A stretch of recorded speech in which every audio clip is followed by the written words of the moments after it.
Hello, everyone, and welcome to the Quorum Podcast. This is where academic medicine meets remote, austere, and resource-limited areas. Good morning. I am here with Phil Keating. This week we'll be talking to Phil about his background in austere medicine and pre-hospital medicine. And Phil was on our faculty this week teaching on the ICARE course. So, Phil, good morning. Good morning. How did you hear about Quorum? I think initially, all those years ago, I saw a copy of your field guide, and then that kind of heightened my interest, and then a bit of social media and internet searching, and eventually came across your website. That kind of led to speaking to a couple of people that had either done a course either here or remotely, and the rest is history, really. You've been popping up on social media quite a bit and sharing Quorum stuff, and it's been helpful. What's your background? What's your experience in austere medicine?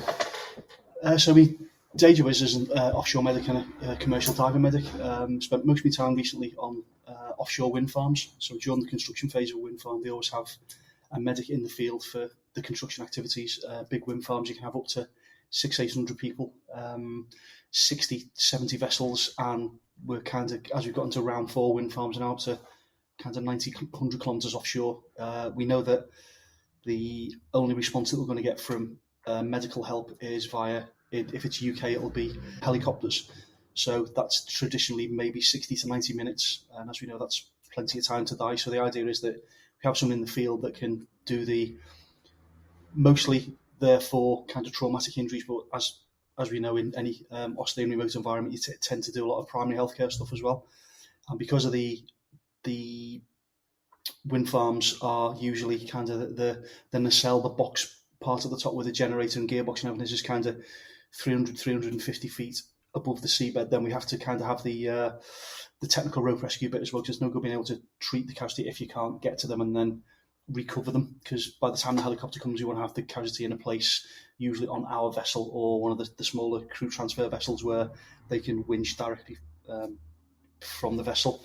From a placements point of view, I've done lots for the British Antarctic Survey, so on the research vessel, so the South Sandwich Islands, South Georgia, which is kind of at times you're 5 days away from a helicopter, so you're austere and remote at its finest. I did 12 years in the military in the reserves while I was at university, and the usual, it was kind of the Cold War was the issue then, so we spent a lot of our time around the Black Forest, funnily enough, in Germany. We were a frontline transport regiment, so doing kind of remote healthcare there. And since then, with teaching on a lot of the prolonged field care course, the wilderness first responder course, and latterly on ICARE and the other courses for COROM. You've been to the Antarctic? Yeah, it was for British Antarctic Survey. So I was the medic on one of the research vessels. So I had 25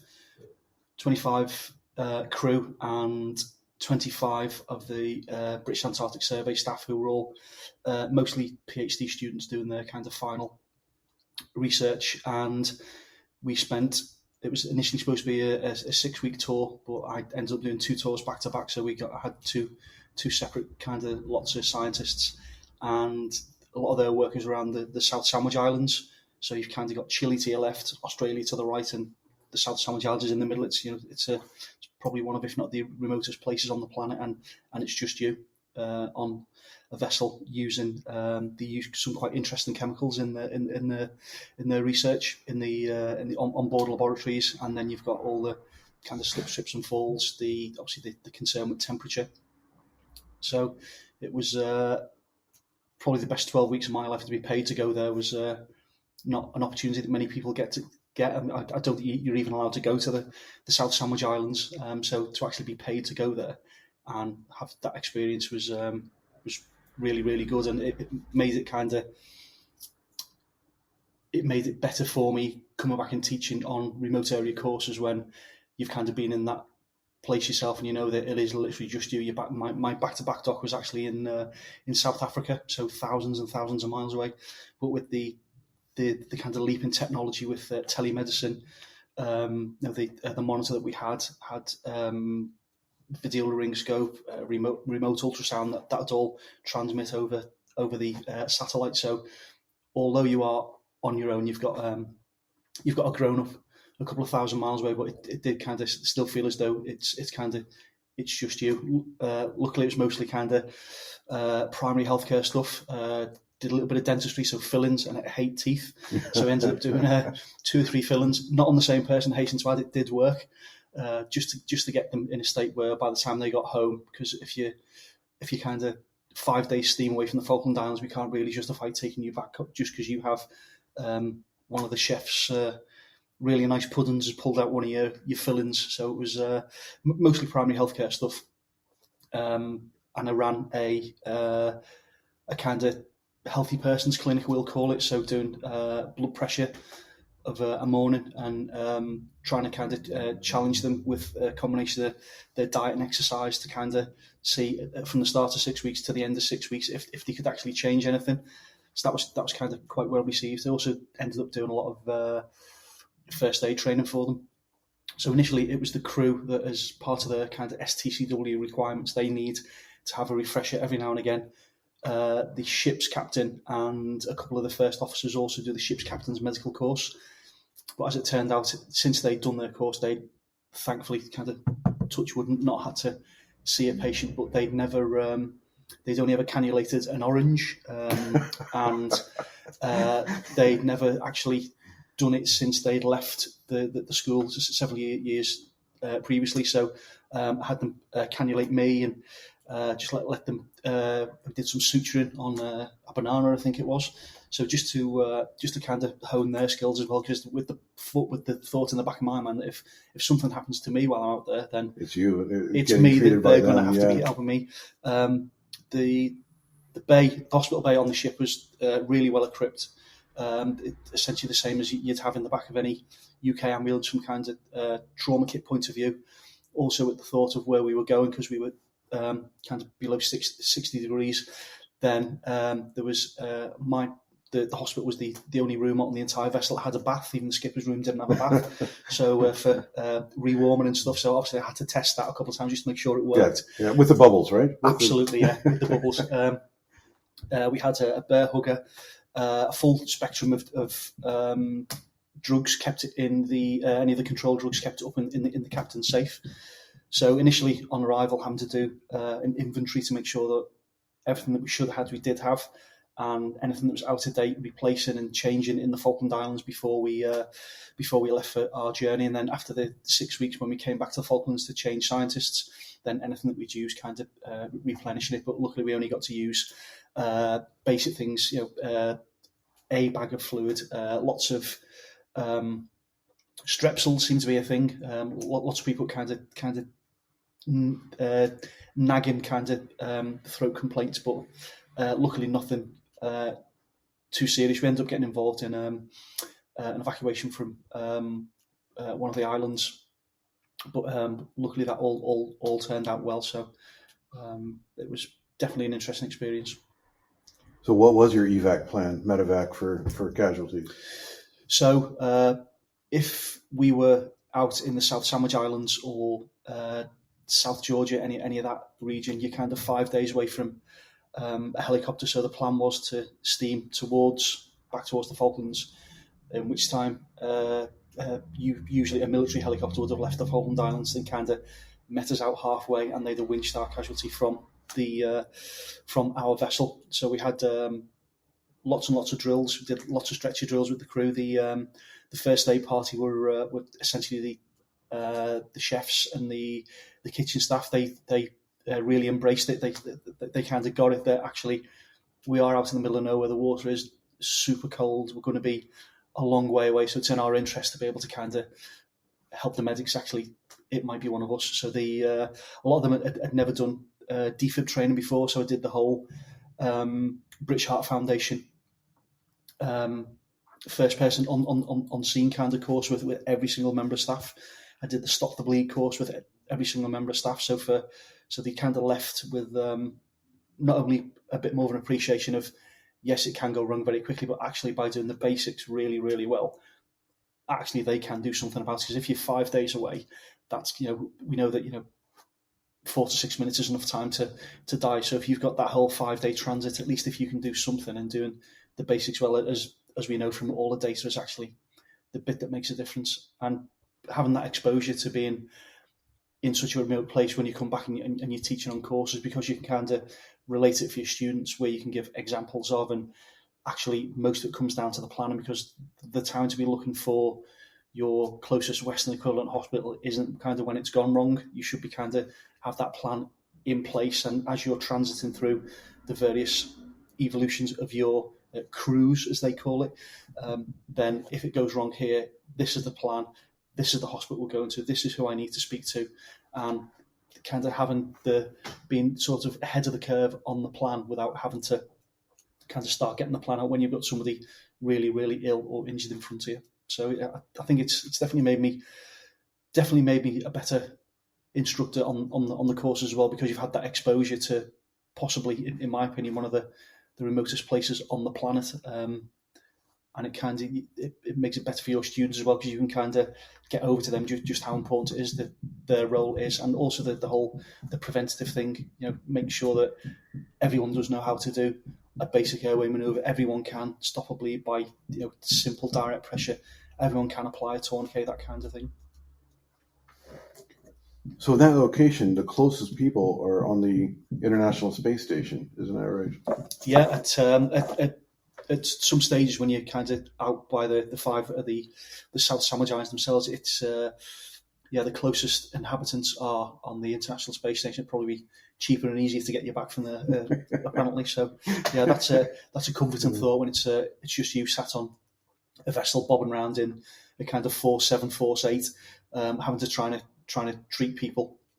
And there's nowhere to hide. You can't steam a couple of 100 miles and hide in a port because there's nowhere to go. So it's but the staff that run the British Antarctic Survey vessels are just at another level. I mean, having worked in the North Sea, I thought the North Sea was rough, but it's got nothing on the Southern Ocean. Wow. And of the 25 scientists that were on the vessel, there was half a dozen of them had never been on any ship before. So for their first cruise to be in the Southern Ocean was ballsy by them. A couple of them were quite surprised by it. We ended up doing a lot of antiemetic treatments, we'll say, but we had real success with inhaled isopropyl alcohol swabs. I'd read a couple of papers before I went, and I was quite sceptical about it. I'm not a great sailor myself. It takes me about 3 days to just about get myself right. And I thought, do you know what? What's the worst that can happen? It's super cheap. It's low risk, and we had really, really good success. I personally had great success from it. I don't do so well with the patches behind your ears, the sculpamine patches. You end up with a really, really dry mouth. You lose your vision, which if you're the only medic on board, to not have great vision is you're losing cool points. You're losing cool points when you're trying to cannulate someone. And that's your hand, not mine.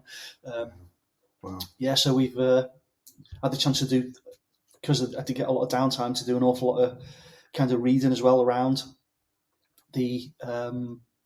particularly the kind of hypothermic side of life, because that was obviously one of the biggest risks, especially because they were doing over the side work, so they were dropping multiple sensors into the water. So there's always that risk that someone is going to go into the water, and the water temperature there is kind of just above freezing, literally just above. There's icebergs floating past you in the water, which is quite nice. When we used to get a piece of couple of million-year-old ice from the glacier, and then you could have that in your Coke overnight, which was really nice. And it's the clearest blue ice you've ever seen. You can't put it in your whiskey. But you can dry shit. Yeah, no, absolutely dry. Apart from the alcohol swabs, that was it. And luckily, a lot of the scientists on board were doing research with animals, so around seabirds, whales, penguins. So to be as an animal lover, to be able to get that close and be involved in the science, and to be paid to go there, it's a bit of a dream come true, really. And the scientists are really, really keen to get you involved, because once I've done my morning clinic, done a bit of a stock check, clean the hospital bay down, that was me kind of sat in my shorts watching James Bond films, eating Haribo, really. So not that that's a bad thing. Yeah, tough life. But they're really keen to get you involved in the science as well. So, putting sensors overboard. And at one stage we had an ROV that was looking at some previously unresearched parts of the seabed, and it was like 4,000 feet down. And to be able to sit in the cabin and watch those pictures of the monsters on the bottom was just another level. So yeah. Wow. So have you made it to all 7 continents? Australia and Australasia is the only continent that haven't kind of made it. I guess that counts as a continent. Yeah. But, yeah. That's the only part of the world I've not been to, really. But no, it's given me loads of opportunities for travel across the various taskings that I've been on, both military organisations, both training and operational as a medic as well. So it's definitely a career that I never ever thought I'd get into. I went to university through civil engineering. The first company I started working for was a marine civil engineering company. So that put me down the route of kind of diving, and the diver as a engineer and diver to do inspections. Then, you're a medic in the reserve, so why don't you do your diver medics course? And then, actually, we're looking at oil and gas. Why don't you go and do your offshore medics course? So I should have gone to med school, really, thinking back. But it's probably the most obscure way to get into the role that I have. But it's kind of given me a lot of other skills as well that I think helps with the medical side of things.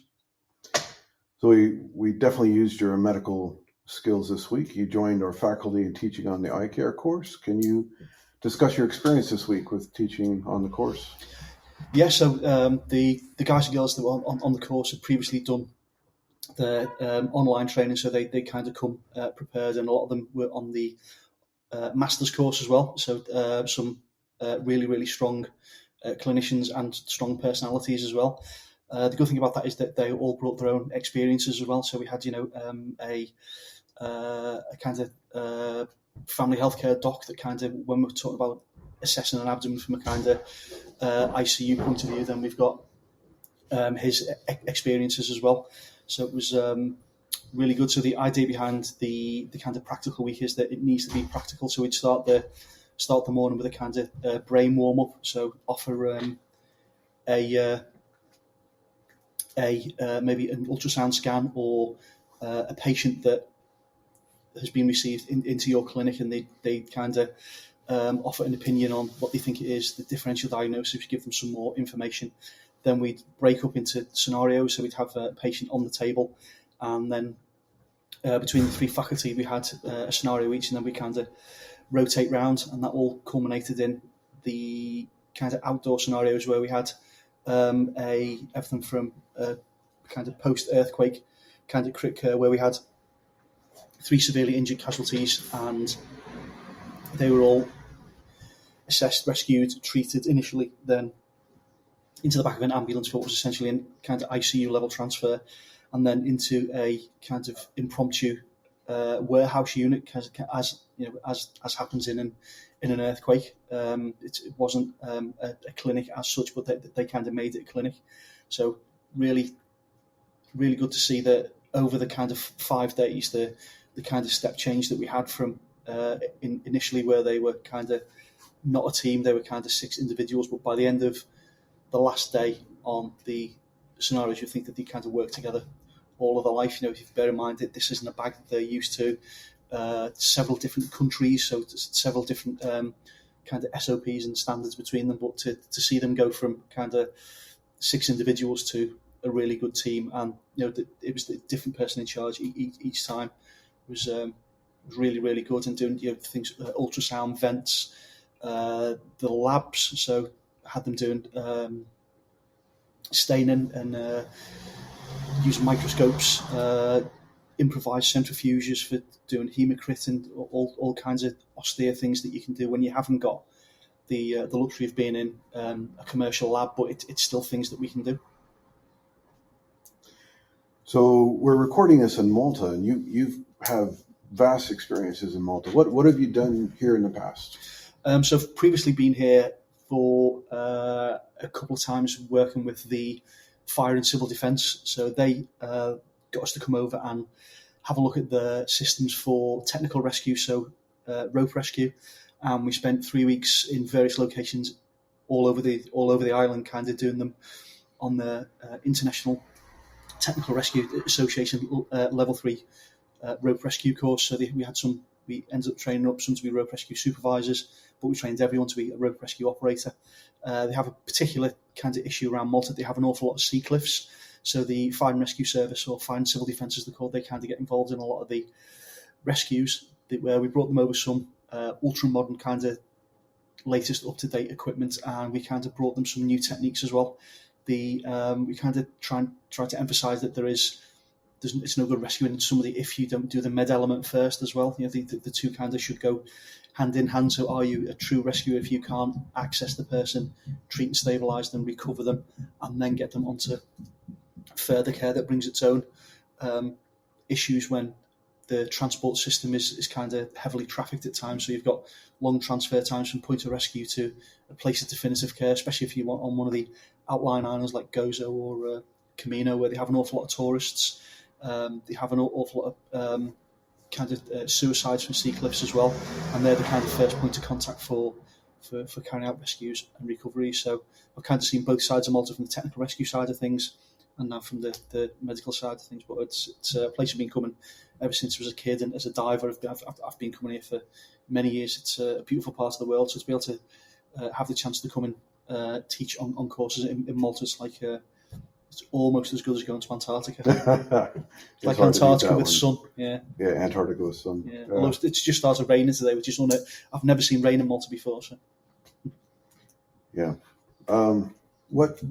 So to the listener who wants to get into what you're doing, what advice do you have on how to learn more about austere medicine and how to get more experience in austere medicine? So the kind of the sort of medic that they're looking for is got to have that ground in the kind of basics of pre-hospital care, but then you also need that bolt onto the kind of austere and remote kind of element of it, and because it is different. You're not normally, people will have worked towards we'll go to the patient's house, we'll do an assessment, we might speak to some top cover to maybe find a different pathway, but there might be a 10-15 minute journey into hospital, whereas the kind of mindset that you've got to have is that it is kind of just me. I'm going to have to do a little bit more investigation, so the back-to-back of whatever organisation you're working for has got a better clue of what's actually going on, and actually we can do a little bit more. Obviously we can't carry a mobile ICU, especially if you use the kind of ruck, truck and hut model that we can't use for kind of prolonged field care. But it's also kind of having that appreciation that kit selection's really, really important, and there's a lot of courses that you can do, whether you just want to do an initial kind of wilderness bias to your existing kind of medical qualification, or you can do everything right up to a full masters like we have in Malta, and there's everything in between. So ICARE, lots and lots of other different courses, but it is definitely different, and the kind of the organisations that want to employ you, they will kind of look at British Standard 8848, and that's kind of quite specific about for your level of expedition or remoteness of what sort of medical qualification your medic should have. So it's quite a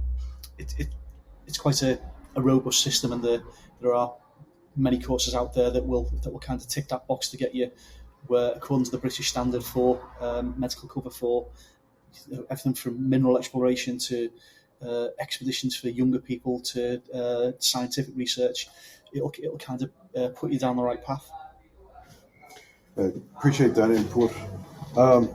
As you guys can probably hear, we are in Malta. There's lots of noises going by. There's no way to get out of that. But this is a great chance to interview one of my guests face-to-face, which we don't get to do very often. And it's been a good week working with you, Phil. And I appreciate your input. It's been really, really good. The students have been really, really good. The locations, ACE have been coming here for years, and the course is really robust as well. It's kind of what was needed. There is has been that little gap between the kind of basic and this is kind of what's needed, I think. Brilliant. Thank you for listening, and we will see you next week.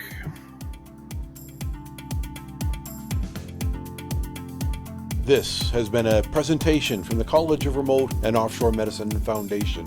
If you would like to earn CPD credit for this podcast, you can join the Council of Members. Being a member of the college gives you free CPD credits, free access to the virtual field guide, and discounts on our e-learning courses. You can join the team on the college website, which is Corum, C-O-R-O-M, corum.org.